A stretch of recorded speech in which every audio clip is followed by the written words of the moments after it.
Con la cámara térmica, es decir, aquella que utiliza la temperatura de un objeto para producir una imagen, tomamos esta imagen de un objeto que emanaba calor considerable, como el de la piel humana expuesta al aire.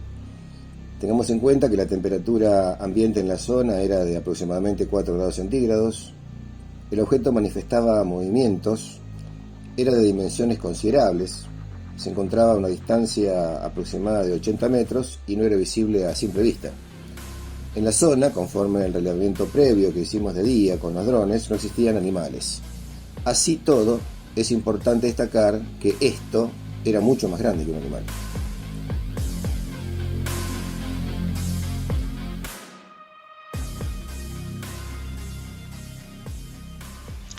Con respecto a la cámara térmica, esta cámara térmica hace video y fotografía, captura hora, fecha y localización. Esta es una foto, espero que Carlitos Vales, un amigo, no me quiera cobrar derechos de imagen. Esta es una foto que le tomé a él, justamente hicimos una investigación en la provincia de Buenos Aires. Aquí vemos que nos otorga la hora, el día, el mes y el año y la localización. ¿Por qué es importante esto? Cuando trabajamos en el campo, a veces no tenemos ni caminos, entramos a campo traviesa. Y cuando sacamos fotos, filmamos video, a veces perdemos el lugar de donde estuvimos. Entonces esto, así como las cámaras que les mostré antes, que tienen GPS, nos da el lugar exacto para poder después buscarlo en el GPS a través de esta localización que nos da el lugar exacto en cuanto a latitud y longitud. Por ejemplo, buscarlo en Google Earth. Cámara trampa. Estas cámaras trampas que trabajan con sensor de movimiento y también obviamente son infrarrojas, tienen la ventaja de que se pueden colocar en distintos lados, como por ejemplo en un árbol, ¿sí? Es decir, podemos colocarlas en un lugar determinado donde suponemos que puede pasar algo o que pasa algo, ¿sí? Pues estamos yendo a una zona caliente, y no tienen una autonomía de 6 meses aproximadamente. Trabajan con 3 sensores de movimiento, filman filman en Full HD, sacan fotografías en 20 megapíxeles, como dijimos son infrarrojas, y la ventaja es que al ser activadas por los sensores de movimiento, se las puede configurar para distintos tiempos de grabación y de fotografías. Hasta 60 minutos de grabación y hasta 10 fotografías. Yo particularmente la tengo configurada para que filme durante 30 segundos al momento de activarse por el sensor de movimiento y para que me saque 3 fotografías en 20 megapíxeles. Obviamente, después, como vemos en la fotografía del ángulo inferior izquierdo, se puede sacar la tarjeta de memoria y verla en otro dispositivo, o lo podemos ver dentro de la misma cámara, que abriéndola tiene un visor, ¿no? Un display. Con respecto a la cámara GoPro, yo utilizo esta particularmente, que trabaja que puede filmar en 4K y hasta en 20 fotografías en 20 megapíxeles. La ventaja de esto es que podemos colocarla en cualquier parte del cuerpo mientras estamos haciendo alguna otra actividad. Inclusive colocarla en un árbol, o en mi caso colocarla sobre algunos drones, y por ejemplo el Mavic Pro, y debajo de los Phantom, ¿sí? Así como también colocarlas en alguna parte del vehículo, ¿no? Con respecto a los drones, yo trabajo con drones DJI. Creo que son los mejores drones del mercado, sin lugar a duda, con un Phantom 3, un Phantom 4 y un Mavic Pro. El Phantom 3 filma hasta en 2K, el Phantom 4 y el Mavic Pro hasta en 4K. Yo particularmente apunto al Mavic Pro porque es un dron pequeño, sumamente estable. Todos tienen una duración de la batería entre 25 y 28 minutos aproximadamente. Siempre llevamos baterías complementarias. Y la ventaja del Mavic es que se puede llevar una mochila, ¿no? Eso no tiene que caminar hasta un determinado lugar. Cosa más complicada con los Phantom, que son más grandes y llevan una valija especial, que a veces lo hace más incómodo para el traslado. Tal vez, si tenemos que trabajar en un lugar donde hay algo de viento, los Phantom sean un poco más estables. Yo tengo en el canal unas filmaciones donde subo a 500 metros de altura, me meto dentro de una nube con el Phantom 4 y al bajar me agarra la lluvia, ¿no? Y el Phantom se portó excelentemente bien en cuanto a estabilidad y demás. Con respecto a los sensores, ¿sí? se utilizan sensores para campos electromagnéticos, para ver si hay algún tipo de variación en cuanto a la elevación de campos electromagnéticos en los lugares donde estamos haciendo el trabajo de campo. Y un analizador de espectro. ¿Qué tiene que ver esto? ¿Qué es esto del barrido del espectro radioeléctrico? Lo que hacemos en este caso es la verificación del espectro radioeléctrico en el lugar donde estamos haciendo el trabajo de investigación. Se han dado muchos casos donde al aparecer el fenómeno hay frecuencias dentro del espectro que se pueden captar con estos equipos. Se captan en este caso básicamente a través de una computadora conectada a un SDR y a la antena respectiva, lo mismo que un equipo de HF que verifica el espectro en otras bandas para hacer un barrido en la zona al momento de la verificación de la existencia del fenómeno. Obviamente con las antenas respectivas para cada una de las frecuencias que estamos analizando. También yo incluyo un decodificador de señales de Charlie-Whiskey, como nosotros le decimos, es decir, o comúnmente denominadas de clave Morse, ¿no?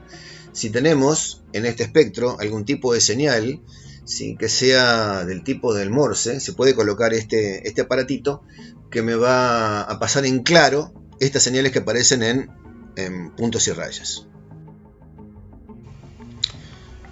Vamos ahora a la decodificación de la señal ADS-B de las aeronaves. Las aeronaves determinan su posición a través de GPS y la emiten para que las estaciones de tierra determinen su ubicación y el tráfico aéreo en la zona. Vamos a hacer una explicación sintética para no confundirlos con explicaciones demasiado técnicas. Aquí, por ejemplo, vemos un equipo que es una tableta que la utilizo para esta situación en particular. Aquí vemos una aeronave. Esta es la zona del dique arroyero y lo celeste que ven en pantalla es el lago San Francisco. Este equipo trabaja en forma independiente, decodificando la señal de la aeronave directamente a través de un complemento SDR, que significa radio definida por software, que es este aparatito rectangular gris que vemos en la imagen, con programas específicos instalados en la tableta y la antena respectiva para la frecuencia de emisión del avión. Las aeronaves emiten una señal con la información de vuelo, los que nos permite identificarlos, lo que estamos observando en el cielo. Aquí vemos justamente la información que nos estaba dando esa aeronave que les mostré en la imagen anterior. Nos está dando su identificación particular, su ubicación en latitud y longitud, altitud, velocidad, etc.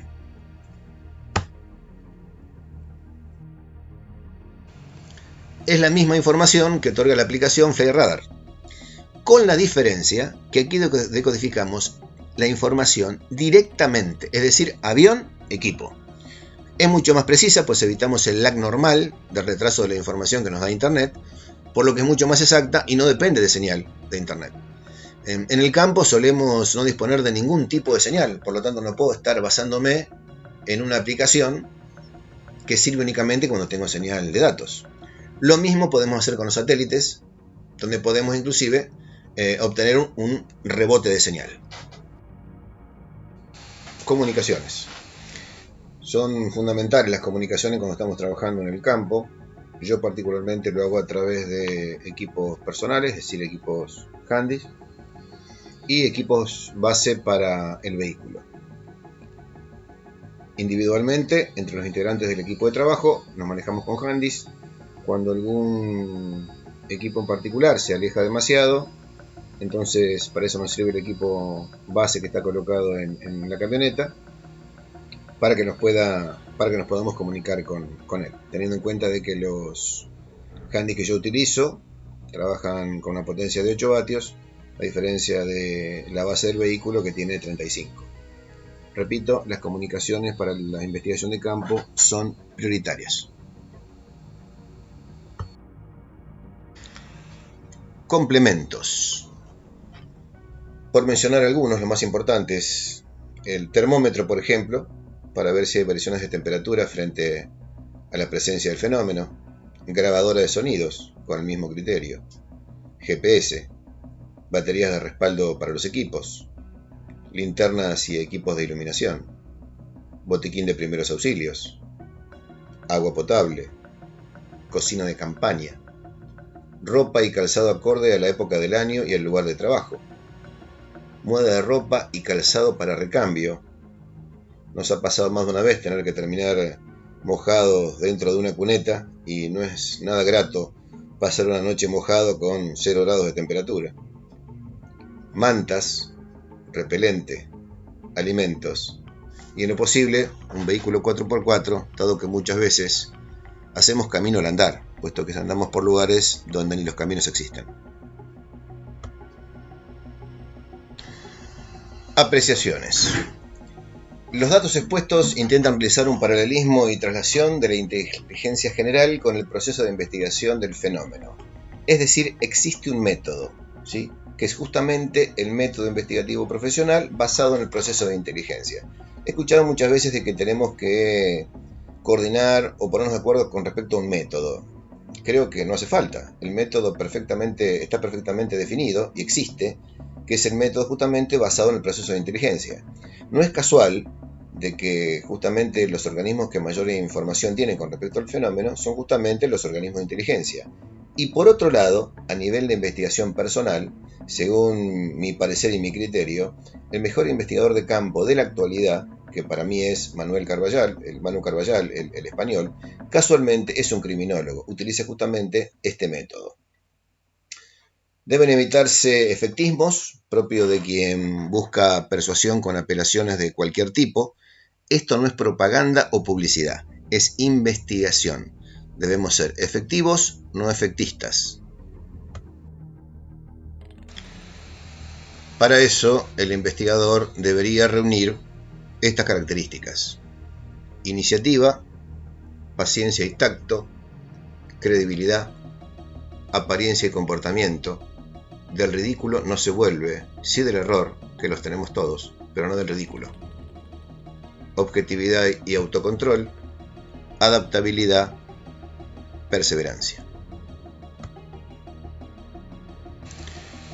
La energía motora que ingresa en todo proceso de decisión es provista por la información. Sin información no existe proceso de decisión racional lógico. Puede actuarse, pero solo se lograrán aciertos al azar. El objeto de esta investigación yo particularmente lo denomino fenómeno omnipresente inexplicable, el FOI. ¿Sí? El fenómeno no requiere explicación. Yo digo que es omnipresente porque en la práctica nosotros, los humanos, los investigadores, somos totalmente limitados, ¿no? No vemos la frecuencia de los ultravioletas ni de los infrarrojos. No podemos escuchar los ultrasonidos. Inclusive no podemos oler determinadas fragancias, ¿sí? Si a eso le sumamos la multidimensionalidad y ni hablar de las realidades paralelas, entonces es muy probable que aquí, al lado nuestro, al lado mío, al lado de cualquiera de los que están escuchando, exista algo o alguien que nosotros simplemente no podemos percibir. Inexplicable, 75 años de investigación infructuosa hacen que no requiera más explicación el vocablo. Sin perjuicio de la seriedad y el profesionalismo con el que deberíamos afrontar la investigación, creo que eso no es obstáculo para, como digo yo, disfrutar el mientras tanto. ¿Qué es el mientras tanto? El viaje, el conocer lugares nuevos, un mate en buena compañía, una comida con amigos, las charlas y las risas de madrugada mientras hacemos lo que nos gusta. El objetivo entonces no es la mejor foto ni el mejor video, sino esta mixtura exacta entre la investigación y el disfrute del mientras tanto. Bueno, Pablo, querido, espero que haya servido para explicar el por qué, el cómo, el cuándo, el con quién y el dónde hago lo que hago. Te agradezco y muchas gracias.